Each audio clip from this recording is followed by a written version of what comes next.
ദൈവത്തിരുനാമം മഹത്വപ്പെടുമാറാവട്ടെ. ഇന്നത്തെ ചിന്തയ്ക്കായി തിരഞ്ഞെടുത്തിരിക്കുന്ന വേദഭാഗം അപ്പോസ്തലനായ വിശുദ്ധ പൗലോസ് എബ്രായർക്ക് എഴുതിയ ലേഖനം 12-ാം അധ്യായം അതിൻ്റെ 2-ാമത്തെ വാക്യമാണ്. ആ വാക്യത്തിൽ ഇപ്രകാരം പറയുന്നു: വിശ്വാസത്തിൻ്റെ നായകനും പൂർത്തി വരുത്തുന്നവനുമായ യേശുവിനെ നോക്കുക. തൻ്റെ മുമ്പിൽ വെച്ചിരുന്ന സന്തോഷമോർത്ത് അവൻ അപമാനം അലക്ഷ്യമാക്കി ക്രൂശിനെ സഹിക്കുകയും ദൈവസിംഹാസനത്തിൻ്റെ വലത്തുഭാഗത്ത് ഇരിക്കുകയും ചെയ്തു.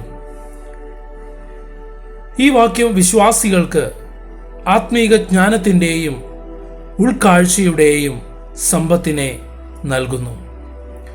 മാത്രമല്ല, ഇത് പ്രത്യാശയുടെയും ശക്തിയുടെയും സഹിഷ്ണുതയുടെയും ശക്തമായ സന്ദേശവും പ്രദാനം ചെയ്യുന്നുണ്ട്. ഈ വാക്യത്തിൻ്റെ ആഴവും പ്രാധാന്യവും പൂർണ്ണമായി മനസ്സിലാക്കുന്നതിന് അതിൻ്റെ വിഷയവും സന്ദർഭവും പ്രതീകാത്മകതയും അന്വേഷിക്കുന്നത് വളരെ സഹായകമാണ്. എബ്രായർ 12:2 പ്രധാന വിഷയങ്ങളിലൊന്ന് നമ്മുടെ വിശ്വാസത്തിൻ്റെ ഉറവിടവും പൂർണ്ണതയുള്ളവനുമായി നമ്മുടെ കണ്ണുകൾ യേശുവിൽ ഉറപ്പിക്കുക എന്ന ആശയമാണ്. തങ്ങളുടെ വിശ്വാസത്തിൻ്റെ സ്ഥാപകൻ എന്ന നിലയിൽ മാത്രമല്ല, അത് പൂർത്തീകരിക്കുന്നവനെന്ന നിലയിലും യേശുവിനെ നോക്കുവാൻ ഈ വാക്യം വിശ്വാസികളെ പ്രോത്സാഹിപ്പിക്കുന്നുണ്ട്. വിശ്വാസികളുടെ ജീവിതത്തിൽ ക്രിസ്തുവിൻ്റെ പങ്കിൻ്റെ അചഞ്ചലമായ സ്വഭാവത്തെക്കുറിച്ച് ഈ വാക്യം സംസാരിക്കുന്നുണ്ട്. ഒരാളുടെ ആത്മീയ യാത്രയുടെ കേന്ദ്രത്തിൽ അവനെ നിലനിർത്തേണ്ടതിൻ്റെ പ്രാധാന്യം ഇത് ഊന്നിപ്പറയുകയും ചെയ്യുന്നു. ഈ വാക്യത്തിൻ്റെ സന്ദർഭം അതിന് സന്ദേശം മനസ്സിലാക്കുന്നതിന് വളരെ പ്രധാനമാണ്.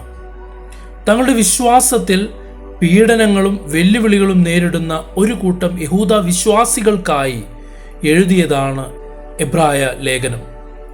എബ്രായരുടെ ഗ്രന്ഥകർത്താവ് അവരുടെ വിശ്വാസത്തിൽ ഉറച്ചു നിൽക്കാനും യേശുവിൻ്റെ മാതൃകയിൽ നിന്ന് ശക്തി നേടാനും അവരെ പ്രോത്സാഹിപ്പിക്കുന്നുണ്ട്. പ്രതികൂല സാഹചര്യങ്ങളിലും യേശു കുരിശ് സഹിച്ച് മരണത്തെ കീഴടക്കി. അവൻ്റെ ത്യാഗത്തിലൂടെ വിശ്വാസികൾക്ക് പ്രത്യാശയും സ്ഥിരോത്സാഹവും കണ്ടെത്താനാകുമെന്ന ഓർമ്മപ്പെടുത്തലായി ഈ വാക്യം പ്രവർത്തിക്കുന്നു. ഈ വാക്യത്തിൻ്റെ പ്രതീകാത്മകത, അതായത് സിംബോളിസം, സമ്പന്നവും അഗാധവുമാണ്. നമ്മുടെ വിശ്വാസത്തിൻ്റെ രചയിതാവും പൂർത്തീകരിക്കുന്നവനുമായി യേശുവിനെ നോക്കുന്ന ചിത്രം അവനിൽ മാർഗനിർദ്ദേശവും പ്രചോദനവും രക്ഷയും നേടാനുള്ള ആശയം നൽകുന്നുണ്ട്.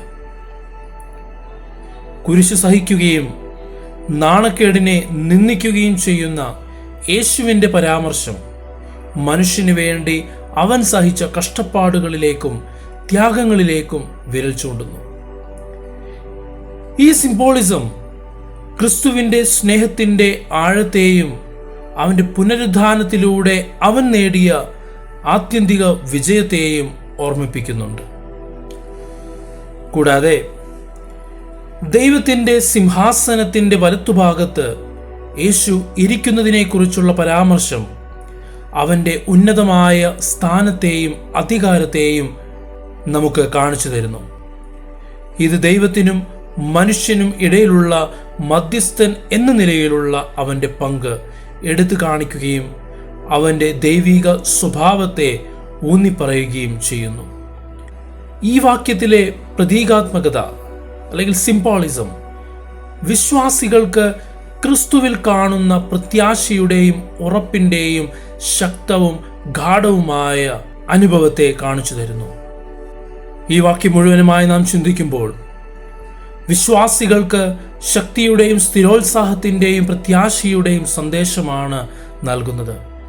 സഹിഷ്ണുതയുടെയും വിജയത്തിൻ്റെയും മാതൃകയിൽ നിന്ന് പ്രചോദനം ഉൾക്കൊണ്ടുകൊണ്ട് തങ്ങളുടെ വിശ്വാസത്തിൻ്റെ ഉറവിടവും പൂർണ്ണതയുള്ളവനുമായി യേശുവിൽ ശ്രദ്ധ കേന്ദ്രീകരിക്കുവാൻ അത് അവരെ പ്രോത്സാഹിപ്പിക്കുന്നു. ക്രിസ്തുവിൻ്റെ സ്ഥായിയായ സ്നേഹത്തിൻ്റെയും ത്യാഗത്തിൻ്റെയും ശക്തമായ ഓർമ്മപ്പെടുത്തലായി ഈ വാക്യം പ്രവർത്തിക്കുന്നുണ്ട്. അവൻ്റെ സാന്നിധ്യത്തിൽ ശക്തിയും ആശ്വാസവും കണ്ടെത്തുവാൻ വിശ്വാസികളെ ക്ഷണിക്കുന്നു. അവസാനമായി ഈ വാക്യം ആഴത്തിലുള്ള ആത്മീക സത്യങ്ങൾ ഉൾക്കൊള്ളുകയും വിശ്വാസികൾക്ക് പ്രോത്സാഹനത്തിൻ്റെ കാലാതീതമായ സന്ദേശം നൽകുകയും ചെയ്യുന്നു. അതിൻ്റെ വിഷയങ്ങൾ, സന്ദർഭം, സിംബോളിസം എന്നിവയിലൂടെ അത് യേശുക്രിസ്തുവിൽ കാണപ്പെടുന്ന അചഞ്ചലമായ സ്നേഹവും ശക്തിയും അറിയിക്കുകയും അതിനെ പിന്തുടരുവാൻ ആഗ്രഹിക്കുന്ന എല്ലാവർക്കും പ്രത്യാശയുടെയും പ്രചോദനത്തിൻ്റെയും ഉറവിടമായി പ്രവർത്തിക്കുകയും ചെയ്യുന്നു. ഈ വചനങ്ങളാൽ ദൈവം നിങ്ങളെ അനുഗ്രഹിക്കട്ടെ. ആമേൻ.